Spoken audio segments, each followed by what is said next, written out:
దాదాపుగా ఇప్పుడు టైం వచ్చేసి 5 పైన కింద అయ్యిందని చెప్పొచ్చు. 5:10 అయ్యింది. ఇక్కడ చూడండి, ఇదంతా ఊడుస్తారు మున్సిపాలిటీకి సంబంధించిన సిబ్బంది. ఇది నా బైక్. ఇక్కడ నేను వాటర్ చల్లానంటే వాటర్ చల్లుతూనే ఉంటాను. నాకు ఒక హాబీ అని చెప్పుకోవచ్చు. ఇది ఇలా హాబీ ఉండకూడదు. మొత్తం వాటర్ అంతా చల్లుకుంటూ ఉంటాను. ఒక్కొక్కసారి మొత్తం ఆ లాస్ట్ వరకు ఎలా పడితే అలా చేస్తాను. ఇక్కడైతే దోమలు నీళ్ళు చల్లినా చల్లకపోయినా ఇలా వచ్చి కూర్చున్నప్పుడు మార్నింగ్ కానీ లేకపోతే వేరే మార్నింగ్ అయితే కరుస్తున్నాయి. నైట్ ఎలానో ఫ్యాన్ ఆన్ చేసి పెట్టుకుంటా. ఇప్పుడైతే ఛార్జింగ్ పెట్టుకోవాలి మైక్, కానీ ఇప్పుడు నా చేతిలో ఉంది మైక్. దూరంగా పాట పెట్టడం జరిగింది. స్నానం చేసి వచ్చాను, బాత్ చేసి వచ్చాను, కానీ ఎలానో అనిపిస్తుంది. కొద్దిగా ఫేస్ వాష్ చేసుకుని ఉంటే బాగుండు అని మళ్ళీ ఒకసారి ముఖం కడుక్కుంటా. నాకు ఒక హాబీ అని చెప్పుకోవచ్చు. సరిగా అనిపించకుంటే ఇప్పుడు సబ్బు పెట్టి కడుక్కున్నాను నేను ముఖం. అదే సబ్బు పెట్టి కడుక్కోలేదు నువ్వు అని ఇంట్లో అనేవాళ్ళు, మా డాడీ ముఖ్యంగా. ఒక్కొక్కసారి సబ్బు పెట్టుకోకుండా ఇప్పుడైతే సబ్బు పెట్టుకున్నాను, కానీ కొద్దిగా ముఖం సరిగా అనిపించట్లేదు. ఒక మంచి ఫీల్ లేదు. కొద్దిగా ఫ్రెష్ కావడానికి ఏదో మంచిగా అనిపించట్లేదు. కాబట్టి వాటర్తో ఇలా నీళ్లు ఇదిలించుకొని కొద్దిగా ఫ్రెష్ అయ్యి ఇక్కడ టీ కూడా తాగుతున్నాను. టీ తాగడానికి చూడండి, ఇక్కడ హోటల్ ఉంది, ఉడిపి హోటల్. వీళ్ళు చాలా ఎర్లీగా వాళ్ళ పని చేసుకుంటారు. దాదాపుగా 6:30 టైంకి టిఫిన్ స్టార్ట్ అవుతుంది. ఇక్కడ కొన్ని ఆర్డర్లు వస్తే కూడా బయటికి వెళ్తాయని చెప్పుకోవచ్చు. ఇప్పుడైతే వెళ్ళి ఛాయ్ తాగుతా. చూడండి టేబుల్స్ ఎలా వేసారో, ఇక్కడ పైకి వేసి పెట్టారు, ఊడుస్తున్నారని చెప్పుకోవచ్చు. ఇక్కడైతే మనం ఛాయ్ ఆర్డర్ ఇచ్చాం, కానీ ఛాయ్ అన్న మళ్ళీ ఇవ్వట్లేదు. ఇంకా లోపలేమో వంట చేస్తున్నారు టిఫిన్కి సంబంధించినది. నేను పోయి షాప్ ఓపెన్ ఉంది, త్వరగా పోవాలి. అన్న ఛాయ్.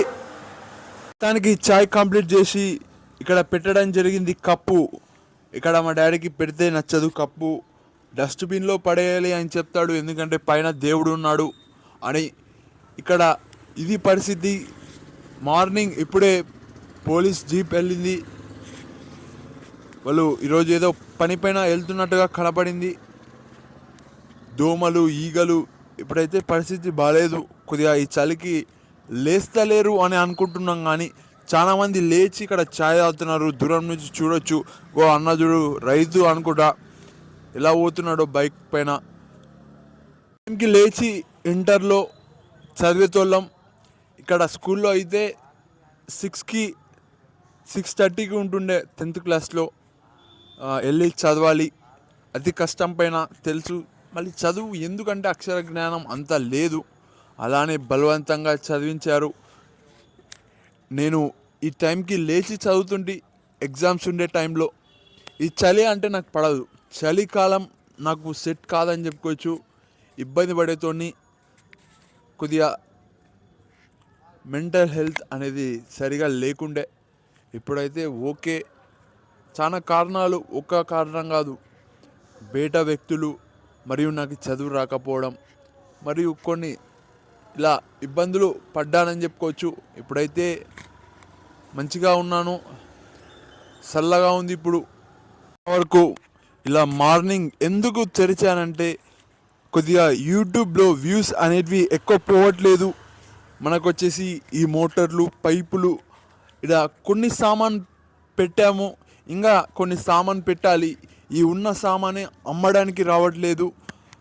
కొద్దిగా ఇబ్బంది పడుతున్నాను. ఇలా కాదు, ఒకటి చేస్తే సరిపోదు అని ఇలా యూట్యూబ్ కూడా చేస్తున్నాను. మళ్ళీ యూట్యూబ్ ఎందుకో నాకు కొద్దిగా ఈజీగా కనపడింది అని చెప్పుకోవచ్చు. ఇది కొద్దిగా కష్టం చేయాలి. చూడండి పైపులు చూడండి, అలవాటు లేదు నాకు. ఇంట్లో వాళ్ళు అదే చెప్పారు, అలవాటు లేదురా, నువ్వు చేయలేవురా అని. ఇంట్లో వాళ్ళు కూడా నేర్పించలేదు. మా డాడీ, మా అమ్మ కూడా వద్దనింది. ఇంకా ఇలా ఇబ్బంది పడుకుంటా ఇప్పుడు యూట్యూబ్ ఛానల్ స్టార్ట్ చేశా. అయినా తిడుతుంటారు మంది, ఒకప్పుడు యూట్యూబ్ స్టార్ట్ చేస్తే చేతగానోడు వీడు, షాప్ అమ్ముకోలేక ఇక్కడ యూట్యూబ్ స్టార్ట్ చేశాడు అని అనడం జరిగింది.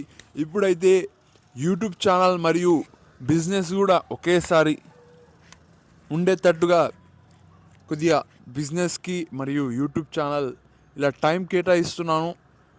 ఇంతకుముందు షాప్ మూసి వెళ్ళేది తెలుసు మీకు. నా వరకు గర్ల్స్ హై స్కూల్ ఎదురుగా ఉన్న కొద్దిగా ప్రిన్సిపల్ సార్ కూడా త్వరగా వచ్చి ఏదైనా ఆఫీస్లో పని చూసుకొని వెళ్తాడని చెప్పుకోవచ్చు. ఒక్కొక్కసారి కొద్దిగా కొద్దిగా పాటలు పెడుతున్నారు, అంత సరిగా తీయలేక పోతున్నా అని చెప్పుకోవచ్చు. ఇలా చూడండి కుక్కలు ఎలా వెళ్తున్నాయో. ఇక్కడ ఇలా వచ్చేటప్పుడు చాలా కుక్కలు కనపడినాయి వీధిలో. అవి కరుస్తాయి అని కొద్దిగా భయంతో ఒక్కొక్కసారి రాయి పట్టుకొని ఇగ్గేది ఆ కుక్కలపైకి, ఎందుకైనా మంచిదని. ఇక్కడ చనిపోయిన వాళ్ళే ఆ బాధ అనుభవిస్తారు, చూసేవాళ్ళు అనుభవించరు. కాబట్టి మనం ఆ కుక్కలని తరిమితే మంచిది.